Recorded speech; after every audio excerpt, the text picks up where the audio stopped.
Hello students, I am your teacher Dr. Satwinder Kaur, and in today's lecture I am going to teach you about the Keynesian theory of interest, which is also known as the Keynesian liquidity preference theory of interest. So economics ਦੇ ਵਿੱਚ liquidity ਦਾ ਮਤਲਬ ਹੁੰਦਾ cash ਤੇ liquidity preference ਮਤਲਬ ਕਿ cash ਦੇ ਵਿੱਚ ਪੈਸੇ ਨੂੰ ਰੱਖਣ ਦੀ ਗੱਲ। ਜਿੱਥੇ ਕਲਾਸੀਕਲ ਥਿਊਰੀ ਦੇ ਵਿੱਚ ਕਲਾਸੀਕਲ ਇਕੋਨੋਮਿਸਟ ਕਹਿੰਦੇ ਨੇ ਕਿ ਰੇਟ ਆਫ ਇੰਟਰਸਟ ਉਸ ਟਾਈਮ ਤੇ ਉੱਤੇ ਡਿਸਾਈਡ ਹੁੰਦਾ ਹੈ ਜਦੋਂ ਡਿਮਾਂਡ ਤੇ ਸਪਲਾਈ ਆਫ ਕੈਪੀਟਲ ਇੱਕ ਦੂਜੇ ਦੇ ਬਰਾਬਰ ਹੋਵੇ। ਜਦੋਂ ਤੁਸੀਂ ਲੋਨੇਬਲ ਫੰਡ ਥਿਊਰੀ ਕਰਦੇ ਆ ਤਾਂ ਉਹ ਕਹਿੰਦੇ ਨੇ ਕਿ ਜਦੋਂ ਲੋਨੇਬਲ ਫੰਡ ਦੀ ਡਿਮਾਂਡ ਤੇ ਸਪਲਾਈ ਇੱਕ ਦੂਜੇ ਦੇ ਬਰਾਬਰ ਹੋਵੇ ਤਾਂ ਨਿਓ ਕਲਾਸੀਕਲ ਨੇ ਕਿਹਾ ਸੀ ਕਿ ਰੇਟ ਆਫ ਇੰਟਰਸਟ ਡਿਸਾਈਡ ਹੁੰਦਾ ਹੈ। ਕੇਨਸ ਕਹਿੰਦਾ ਹੈ ਕਿ ਰੇਟ ਆਫ ਇੰਟਰਸਟ ਜਿਹੜਾ ਹੈ ਡਿਮਾਂਡ ਤੇ ਸਪਲਾਈ ਆਫ ਮਨੀ ਤੇ ਡਿਸਾਈਡ ਕਰਦਾ ਹੈ। ਦੈਟ ਇਜ਼ ਕਿ ਲੋਕ ਕਿਉਂ ਕੈਸ਼ ਦੇ ਰੂਪ ਦੇ ਵਿੱਚ ਪੈਸਾ ਰੱਖਣਾ ਚਾਹੁੰਦੇ ਨੇ। ਲੋਕਾਂ ਦੀ ਜਦੋਂ ਡਿਜ਼ਾਇਰ ਹੁੰਦੀ ਹੈ ਕਿ ਉਹ ਕੈਸ਼ ਦੇ ਰੂਪ ਦੇ ਵਿੱਚ ਪੈਸੇ ਨੂੰ ਰੱਖਣਾ ਚਾਹੁੰਦੇ ਨੇ, ਇਹ ਡਿਸਾਈਡ ਕਰਦਾ ਹੈ ਕਿ ਰੇਟ ਆਫ ਇੰਟਰਸਟ ਕਿੰਨਾ ਹੋਏਗਾ। ਸੋ ਇਹ ਮੋਨੇਟਰੀ ਥਿਊਰੀ ਆਫ ਇੰਟਰਸਟ ਹੈ ਬੇਸਿਕਲੀ, ਜਿਹਦੇ ਵਿੱਚ ਮੋਨੇਟਰੀ ਫਿਨੋਮੀਨਾਸ ਨੂੰ ਲੈ ਕੇ ਐਕਸਪਲੇਨ ਕਰਨ ਦੀ ਕੋਸ਼ਿਸ਼ ਕੀਤੀ ਗਈ ਹੈ ਕਿ ਰੇਟ ਆਫ ਇੰਟਰਸਟ ਕਿਵੇਂ ਡਿਸਾਈਡ ਕੀਤਾ ਜਾਂਦਾ ਹੈ। ਸੋ ਅਕੋਰਡਿੰਗ ਟੂ ਕੇਨਸ ਕਿ ਰੇਟ ਆਫ ਇੰਟਰਸਟ ਉਸ ਟਾਈਮ ਦੇ ਉੱਤੇ ਡਿਸਾਈਡ ਹੁੰਦਾ ਹੈ ਜਦੋਂ ਮਨੀ ਦੀ ਡਿਮਾਂਡ ਤੇ ਮਨੀ ਦੀ ਸਪਲਾਈ ਇੱਕ ਦੂਜੇ ਦੇ ਬਰਾਬਰ ਹੋਵੇ। ਸੋ ਸਭ ਤੋਂ ਪਹਿਲੇ ਆਪਾਂ ਡਿਸਕਸ ਕਰਾਂਗੇ supply of money. So Keynes ਦੇ ਅਕੋਰਡਿੰਗਲੀ ਸਪਲਾਈ ਆਫ ਮਨੀ ਦਾ ਮਤਲਬ ਹੈ ਕਿ ਜਿੰਨੀ ਵੀ ਟੋਟਲ ਮਨੀ ਦੀ ਕੁਆਂਟਿਟੀ ਹੈ ਇੱਕ ਕੰਟਰੀ ਦੇ ਵਿੱਚ at a given period of time ਜਿਹੜੇ ਵੀ ਪਰਪਸ ਦੇ ਲਈ ਉਹ ਅਵੇਲੇਬਲ ਹੈ। ਮਤਲਬ ਕਿ ਹਰ ਪਰਪਸ ਦੇ ਲਈ ਜਿਹੜੀ ਮਨੀ ਕੰਟਰੀ ਦੇ ਵਿੱਚ ਟੋਟਲ ਸਪਲਾਈ ਹੈ ਮਨੀ ਦੀ, ਟੋਟਲ ਕੁਆਂਟਿਟੀ ਹੈ ਯੂਜ਼ ਕੀਤੀ ਜਾਂਦੀ ਹੈ at a given period of time, ਉਸਨੂੰ ਆਪਾਂ ਸਪਲਾਈ ਆਫ ਮਨੀ ਕਹਿੰਦੇ ਹਾਂ। ਕੇਨਸ ਨਾਲ ਇਹ ਕਹਿ ਰਿਹਾ ਕਿ ਚਾਹੇ money the supply rate of interest ਦੇ ਉੱਤੇ ਟੂ ਸਮ ਐਕਸਟੈਂਟ ਡਿਪੈਂਡ ਕਰਦੀ ਹੈ, ਬਟ ਉਹ ਇੱਥੇ ਗੱਲ ਇਹ ਕਹਿ ਕੇ ਸਪਲਾਈ ਸਾਈਡ ਨੂੰ ਖਤਮ ਕਰ ਦਿੰਦਾ ਹੈ, ਸਪਲਾਈ ਸਾਈਡ ਨੂੰ ਕਵਰ ਕਰ ਦਿੰਦਾ ਹੈ ਕਿ ਇਹ ਸਪਲਾਈ ਸੈਂਟਰਲ ਬੈਂਕ ਮਤਲਬ ਮੋਨੇਟਰੀ ਅਥਾਰਟੀ ਦੇ ਵੱਲੋਂ ਫਿਕਸ ਹੁੰਦੀ ਹੈ। ਇਹ ਪਰਫੈਕਟਲੀ ਇਨਇਲਾਸਟਿਕ ਹੁੰਦੀ ਹੈ, ਮਤਲਬ ਕਿ ਬੰਦਿਆਂ ਦੇ ਚੇਂਜ ਕਰਨ ਦੇ ਉੱਤੇ ਚੇਂਜ ਨਹੀਂ ਹੋ ਸਕਦੀ।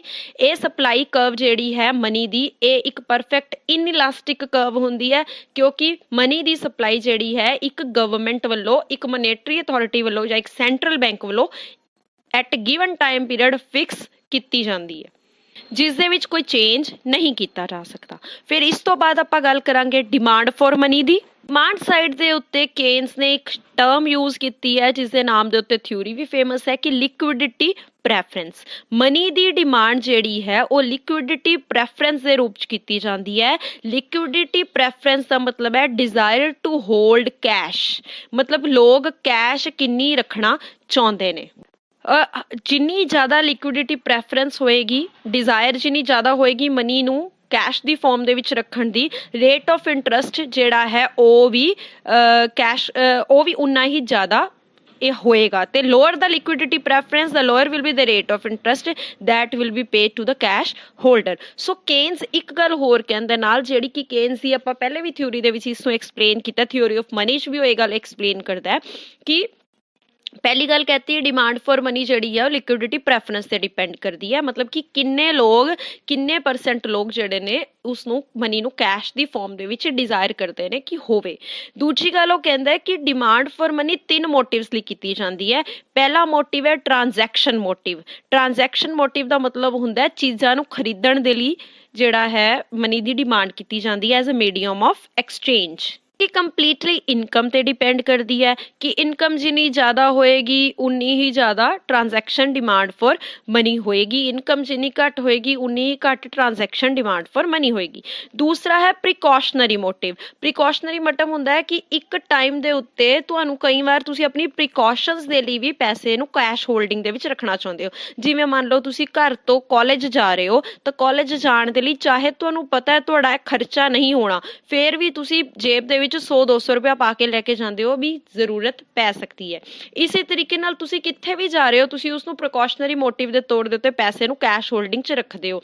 ਤੁਸੀਂ ਸੋਚਦੇ ਹੋ ਕਿ ਰੱਬ ਨਾ ਕਰੇ ਤੁਹਾਡੀ ਕਾਰ ਜਾਂ ਤੁਹਾਡਾ ਐਕਟਿਵਾ ਜਾਂ ਜੋ ਵੀ 2 ਵੀਲਰ 4 ਵੀਲਰ ਜੋ ਵੀ ਹੈ ਤੁਹਾਡਾ ਜੇ ਪੈਂਚਰ ਹੋ ਗਿਆ ਜਾਂ ਕੋਈ ਪ੍ਰੋਬਲਮ ਹੋ ਗਈ ਜਾਂ ਕੋਈ ਅਨਸਰਟੇਨਟੀ ਆ ਗਈ, ਤੁਹਾਨੂੰ ਇਮੀਡੀਏਟਲੀ ਪੈਸਿਆਂ ਦੀ ਜ਼ਰੂਰਤ ਪੈ ਗਈ, ਤਾਂ ਉਸ ਟਾਈਮ ਦੇ ਉੱਤੇ people hold the money for the precautionary motive. ਇਸੇ ਤਰੀਕੇ ਨਾਲ ਐਕਸੀਡੈਂਟ ਹੋ ਗਿਆ, ਕੋਈ ਫਾਇਰ ਲੋਸ ਹੋ ਗਿਆ ਜਾਂ ਸਡਨ ਐਕਸਪੈਂਡੀਚਰ ਬੀਅਰ ਕਰਨਾ ਪੈ ਗਿਆ, ਜਿਵੇਂ ਬਜ਼ੁਰਗ ਲੋਕ ਨੇ ਜਿਹੜੇ ਉਹ ਆਪਣੇ ਕੋਲ ਰੱਖਦੇ ਨੇ ਪੈਸੇ, ਹਰ ਬੰਦਾ ਆਪਣੇ ਕੋਲ ਕੁਛ ਨਾ ਕੁਛ ਕੈਸ਼ ਹੋਲਡਿੰਗ ਰੱਖਦਾ ਹੈ ਤਾਂ ਕਿ ਕੁਛ ਅਨਫੋਰਸੀਨ ਐਕਸਪੈਂਡੀਚਰ ਜਿਨ੍ਹਾਂ ਦੇ ਬਾਰੇ ਸਾਨੂੰ ਨਹੀਂ ਪਤਾ ਹੁੰਦਾ ਉਹਨਾਂ ਤੋਂ ਬਚਣ ਦੇ ਲਈ, ਕਿ ਸਾਨੂੰ ਜ਼ਰੂਰਤ ਨਾ ਪੈ ਜੇ ਤਾਂ ਅਸੀਂ ਆਪਣੀ ਜੇਬ ਦੇ ਵਿੱਚ ਪੈਸੇ ਰੱਖਦੇ ਹਾਂ। ਸੋ ਉਸ ਨੂੰ ਬੋਲਦੇ ਨੇ that is precautionary motive, precaution purpose ਦੇ ਲਈ ਪੈਸਾ ਰੱਖਣਾ। ਇਸੇ ਤਰੀਕੇ ਦੇ ਨਾਲ ਸਪੈਕੂਲੇਟਿਵ ਮੋਟਿਵ ਹੁੰਦਾ। ਪ੍ਰੀਕਾਸ਼ਨਰੀ ਮੋਟਿਵ ਬਾਰੇ ਵੀ ਮੈਂ ਦੱਸਦਾ ਕਿ ਉਹ ਵੀ ਇਨਕਮ ਤੇ ਡਿਪੈਂਡ ਕਰਦਾ ਹੈ। ਜਿੰਨੀ ਜ਼ਿਆਦਾ ਇਨਕਮ ਹੋਏਗੀ ਤੁਸੀਂ ਪ੍ਰੀਕਾਸ਼ਨ ਲਈ ਪੈਸਾ ਵੀ ਜੇਬ 'ਚ ਉਨਾ ਹੀ ਰੱਖੋਗੇ, ਜਿੰਨੀ ਘੱਟ ਇਨਕਮ ਹੋਏਗੀ ਤੁਸੀਂ ਪ੍ਰੀਕਾਸ਼ਨ ਦੇ ਲਈ ਉਨਾ ਹੀ ਘੱਟ ਪੈਸਾ ਜੇਬ 'ਚ ਰੱਖੋਗੇ। ਤੀਸਰਾ ਹੈ ਸਪੈਕੂਲੇਟਿਵ ਮੋਟਿਵ, ਮਤਲਬ ਸੱਟੇਬਾਜ਼ੀ ਲਈ ਜਾਂ ਗੈਂਬਲਿੰਗ ਦੇ ਲਈ ਵੀ ਪੈਸੇ ਰੱਖਦੇ ਨੇ, ਜਿਹੜਾ ਕਿ ਬਿਲਕੁਲ ਵੀ ਇਨਕਮ ਤੇ ਡਿਪੈਂਡ ਨਹੀਂ ਕਰਦਾ। ਇਹ ਰੇਟ ਆਫ ਇੰਟਰਸਟ ਤੇ ਡਿਪੈਂਡ ਕਰਦਾ। ਤੁਸੀਂ ਦੇਖਦੇ ਹੋ ਮੈਚ ਜਿਹੜੇ ਹੁੰਦੇ ਨੇ ਉਹਨਾਂ ਦੇ ਉੱਤੇ, ਵਰਲਡ ਕੱਪ ਦੇ ਉੱਤੇ ਕਿੰਨਾ ਸੱਟਾ ਲੱਗਦਾ। ਸੋ ਇਹ ਸਪੈਕੂਲੇਟਿਵ ਮੋਟਿਵ ਹੈ ਜਿਹੜਾ ਕਿ ਕੰਪਲੀਟਲੀ ਰੇਟ ਆਫ ਇੰਟਰਸਟ ਜਾਂ ਬੌਂਡ ਦੇ ਪ੍ਰਾਈਸ ਦੇ ਉੱਤੇ ਡਿਪੈਂਡ ਕਰਦਾ ਹੈ। ਇਹਨਾਂ ਦਾ ਨੈਗੇਟਿਵ ਰਿਲੇਸ਼ਨਸ਼ਿਪ ਹੁੰਦਾ ਹੈ। ਰੇਟ ਆਫ ਇੰਟਰਸਟ ਜ਼ਿਆਦਾ ਹੋਏਗਾ ਤਾਂ ਸਪੈਕੂਲੇਸ਼ਨ ਘੱਟ ਹੋਏਗੀ, ਰੇਟ ਆਫ ਇੰਟਰਸਟ ਘੱਟ ਹੋਏਗਾ ਸਪੈਕੂਲੇਸ਼ਨ ਜ਼ਿਆਦਾ ਹੋਏਗੀ। ਸੋ ਪਹਿਲੇ ਦੋ ਮੋਟਿਵਸ ਨੂੰ ਜਿਹੜਾ ਹੈ ਕੇਨਸ ਨੇ ਨਾਮ ਦਿੱਤਾ M1 ਦਾ। M1 ਮਤਲਬ ਡਿਮਾਂਡ ਫॉर ਮਨੀ ਦੇ ਵਿੱਚ ਟ੍ਰਾਂਜੈਕਟਰੀ ਮੋਟਿਵ ਤੇ ਪ੍ਰੀਕਾਸ਼ਨਰੀ ਮੋਟਿਵ। M2 ਨਾਮ ਦਿੱਤਾ ਸਪੈਕੂਲੇਟਿਵ ਮੋਟਿਵ ਦਾ, ਕਿ ਸਪੈਕੂਲੇਟਿਵ ਮੋਟਿਵ ਜਿਹੜਾ ਹੈ ਉਸ ਨੂੰ ਆਪਾਂ ਨੇ M2 ਨਾਮ ਦੇ ਦਿੱਤਾ। ਪਹਿਲੇ ਦੋ ਮੋਟਿਵ ਇਨਕਮ ਤੇ ਡਿਪੈਂਡ ਕਰਦੇ ਨੇ ਤੇ ਜਿਹੜਾ ਤੀਸਰਾ ਮੋਟਿਵ ਹੈ ਸਪੈਕੂਲੇਟਿਵ ਉਹ ਰੇਟ ਆਫ ਇੰਟਰਸਟ ਤੇ ਡਿਪੈਂਡ ਕਰਦਾ। ਕੇਨਸ ਦੇ ਅਕੋਰਡਿੰਗਲੀ ਜਿਹੜੀ ਡਿਮਾਂਡ ਫॉर ਮਨੀ ਕਰਵ ਹੈ ਉਹ ਡਾਊਨਵਰਡ ਸਲੋਪਿੰਗ ਹੁੰਦੀ ਹੈ ਤੇ ਜਿਹੜੀ ਸਪਲਾਈ ਫॉर ਮਨੀ ਕਰਵ ਹੈ ਉਹ ਕਿਉਂਕਿ ਗਵਰਨਮੈਂਟ ਵੱਲੋਂ ਫਿਕਸਡ ਹੈ, ਉਹ ਇੱਕ ਇੰਟਰਸਟ ਇਲਾਸਟਿਕ ਕਰਵ, ਜਿਵੇਂ ਕਿ ਤੁਸੀਂ ਇਨ ਇਲਾਸਟਿਕ ਡਿਮਾਂਡ ਕਰਵ ਬਣਾਉਂਦੇ ਹੋ ਉਸੀ ਤਰੀਕੇ ਦੇ ਨਾਲ ਇੱਕ straight line parallel to OY axis ਹੁੰਦੀ ਹੈ। ਜਿੱਥੇ ਦੋਨੋਂ ਲਾਈਨਾਂ ਇੱਕ ਦੂਜੇ ਦੇ ਬਰਾਬਰ ਹੁੰਦੀਆਂ ਨੇ ਉੱਥੇ ਇਕੁਇਲਿਬਰੀਅਮ ਦਾ ਪੁਆਇੰਟ ਹੁੰਦਾ ਹੈ। ਮੈਂ ਫॉर ਸਿੰਪਲਿਸਿਟੀ ਪਰਪਸ ਮੈਂ ਤੁਹਾਨੂੰ ਇਹ ਡਾਇਗ੍ਰਾਮ ਨੂੰ ਜਿਹੜਾ ਹੈ ਸ਼ੇਅਰ ਵੀ ਕਰ ਦਿੰਦੀ ਹਾਂ ਕਿ ਇੱਕ ਡਾਇਗ੍ਰਾਮ ਕੀ ਹੈ, ਕਿ ਇੱਕ ਇੰਟਰਸਟ ਇਨ ਇਲਾਸਟਿਕ ਇਹ ਸਪਲਾਈ ਕਰਵ ਜਿਹੜੀ ਆ ਉਹ ਇਨ ਇਲਾਸਟਿਕ ਕਰਵ ਹੈ OY ਐਕਸਿਸ ਦੇ ਪੈਰਲਲ, ਤੇ ਜਿਹੜੀ ਡਿਮਾਂਡ ਕਰਵ ਹੈ ਉਹ ਜਿਹੜੀ ਆ ਡਾਊਨਵਰਡ ਸਲੋਪਿੰਗ ਹੈ। ਜਿਸ ਪੁਆਇੰਟ ਦੇ ਉੱਤੇ ਦੋਨੋਂ ਇੱਕ ਦੂਜੇ ਦੇ ਬਰਾਬਰ ਹੁੰਦੇ ਨੇ ਉਸ ਟਾਈਮ ਦੇ ਉੱਤੇ ਅਕੋਰਡਿੰਗ ਟੂ ਕੇਨਸ ਜਿਹੜਾ ਹੈ ਰੇਟ ਆਫ ਇੰਟਰਸਟ ਡਿਸਾਈਡ ਹੁੰਦਾ। ਸੋ ਓਵਰਆਲ ਜਿਹੜੀ ਕੇਨਸ ਦੀ ਥਿਊਰੀ ਹੈ ਇਸ ਦੇ ਵਿੱਚ ਘੱਟ ਫਲॉज ਨੇ, ਘੱਟ ਡਿਸਕ੍ਰਿਪੈਂਸੀਜ਼ ਨੇ, ਕਿਉਂਕਿ ਇਹ ਥਿਊਰੀ ਜਿਹੜੀ ਹੈ ਉਹ ਫੁੱਲ ਇੰਪਲੋਇਮੈਂਟ ਦੀ ਅਜ਼ੰਪਸ਼ਨ, ਪਰਫੈਕਟ ਕੰਪੀਟੀਸ਼ਨ ਦੀ ਅਜ਼ੰਪਸ਼ਨ, ਇਹਨਾਂ ਅਜ਼ੰਪਸ਼ਨਸ ਨੂੰ ਲੈ ਕੇ ਨਹੀਂ ਚੱਲ ਰਹੀ। ਓਵਰਆਲ ਮੋਨੇਟਰੀ ਫਿਨੋਮੀਨਾਸ ਨੂੰ ਐਡ ਕੀਤਾ ਗਿਆ। ਕੇਨਸ ਦੀ ਗੱਲ ਇੱਥੇ ਬਿਲਕੁਲ ਸਹੀ ਹੈ ਕਿ ਜਦੋਂ ਕੇਨਸ ਐਕਸਪਲੇਨ ਕਰਦਾ ਹੈ ਕਿ ਮਨੀ ਦੀ ਡਿਮਾਂਡ ਸਿਰਫ ਮੀਡੀਅਮ ਆਫ ਐਕਸਚੇਂਜ ਦੇ ਤੌਰ ਤੇ ਨਹੀਂ ਕੀਤੀ ਜਾਂਦੀ, ਤੇ ਨਾਲ ਲੋਕਾਂ ਦੀ why people desire to hold money in the form of cash, ਉਸ ਦੇ ਨਾਲ ਐਕਸਪਲੇਨ ਕੀਤਾ ਇਹਨਾਂ ਫਿਨੋਮੀਨਾਸ ਨੂੰ। ਸੋ ਇਹ ਉਸ ਤਰੀਕੇ ਦੇ ਨਾਲ ਇਨਕੰਪਲੀਟ ਥਿਊਰੀ ਨਹੀਂ ਹੈ ਜਿਵੇਂ ਕਿ ਕਲਾਸੀਕਲ ਦੀ ਥਿਊਰੀ ਸੀ ਜਾਂ ਨਿਓ ਕਲਾਸੀਕਲ ਇਕੋਨਮਿਕਸ ਦੀ ਥਿਊਰੀ ਸੀ। ਨਾਲ ਹੀ ਇਸ ਥਿਊਰੀ ਦੇ ਵਿੱਚ ਲਿਕੁਇਡਿਟੀ ਟਰੈਪ ਦਾ ਜਿਹੜਾ ਇੱਕ ਕਨਸੈਪਟ ਜਿਹੜਾ ਹੈ ਹਾਈਲਾਈਟ ਹੁੰਦਾ ਹੈ ਕੇਨਸ ਦੇ ਵੱਲੋਂ, ਕਿ ਰੇਟ ਆਫ ਇੰਟਰਸਟ ਇੱਕ ਲੈਵਲ ਤੋਂ ਘੱਟ, ਮਿਨੀਮਮ ਲੈਵਲ ਤੋਂ ਘੱਟ ਹੋਰ ਨੀਚੇ ਨਹੀਂ ਘੱਟ ਸਕਦਾ।